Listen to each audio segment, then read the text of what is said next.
3.3 का question number 5 करेंगे। इसमें कह रहे हैं the measure of two adjacent angles, दो adjacent angles of a parallelogram are in the ratio में दिए हुए हैं। जब हमें रेशियो में दिया होता है तो क्या होता है, हम उनको एक एंगल को मान लेते हैं 3x, यानी इसके साथ कुछ मल्टीप्लाई में ना, और एक एंगल को मान लेते हैं 2x। ठीक है, let the adjacent angles be 3x and 2x। अब हमें और क्वेश्चन में हमें आगे कह रहे हैं find the measure of each of the angles of parallelogram. Parallelogram के सारे एंगल्स निकालने हैं हमें, बाकी के सारे एंगल्स का मीजर क्या होगा। दो एंगल्स जो हमें रेशियो में दिए 3:2, तो पहला मैंने माना 3x, दूसरा मैंने माना 2x। ठीक है, तो एडजेसेंट एंगल्स ऑफ पैरेललोग्राम क्या होते हैं, 3x + 2x are supplementary. Supplementary मतलब 180 डिग्री के। ठीक है, यहाँ से मैंने 3x + 2x 5x आ गया equal to 180 degree. x is equal to 180 divide by 5, तो x की वैल्यू आ गई मेरी 36 डिग्री। ठीक है, अब एंगल ए में की वैल्यू क्या थी मेरी 3x, तो एंगल ए 3x, x की जगह मैंने 36 रखा तो मेरा 108 आ गया। ठीक है, एंगल बी की वैल्यू 2x थी मेरी।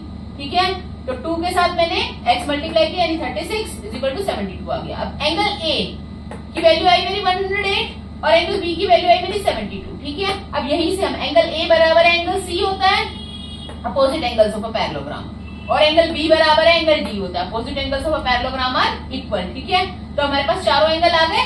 ठीक है, यही हमें करना था, find the measure of each angles of a parallelogram. ठीक है, चलो दैट्स इट। क्वेश्चन नंबर 6 में बच्चों कह रहे हैं two adjacent angles of a parallelogram have equal measure. दो एडजेसेंट एंगल्स है पैरेललोग्राम के, कोई भी दो, माना मैंने ये और ये। ठीक है, ये दोनों क्या है, इक्वल मीजर के, मतलब एंगल बी बराबर है एंगल सी के। ठीक है, find the measure of each angle of a parallelogram. तो अब हमें पैरेललोग्राम के सारे एंगल्स निकालने हैं। ठीक है, अब मैंने माना मैंने एक रफ फिगर बना लिया, एबीसीडी एक पैरेललोग्राम है। ठीक है, तो अगर ये एक पैरेललोग्राम है तो angle B plus angle C क्या होगा, 180 degree. Adjacent angles are supplementary, और हमें क्वेश्चन में भी गिवन है कि एंगल बी बराबर है एंगल सी के। ठीक है, तो एंगल बी बराबर है एंगल सी के, तो मैं एंगल सी की जगह एंगल बी लिख सकती हूँ। ठीक है, मैंने यहाँ पे इस इक्वेशन में angle B plus C is equal to 180, angle C की जगह मैंने क्या लिख दिया, एंगल बी, तो twice of angle B is equal to 180 degree. यहाँ से फिर 2 उधर चला गया डिवाइड में, तो एंगल बी की वैल्यू आ गई 90 डिग्री। ठीक है, एंगल बी मेरा 90 और क्वेश्चन में हमें गिवन है एडजेसेंट एंगल्स आर सप्लीमेंट को इक्वल मीजर, तो मेरा एंगल बी बराबर है एंगल सी के। ठीक है,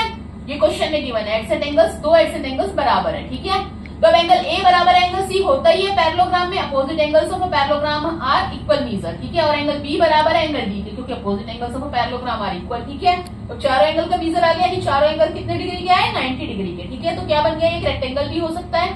ठीक है, दैट्स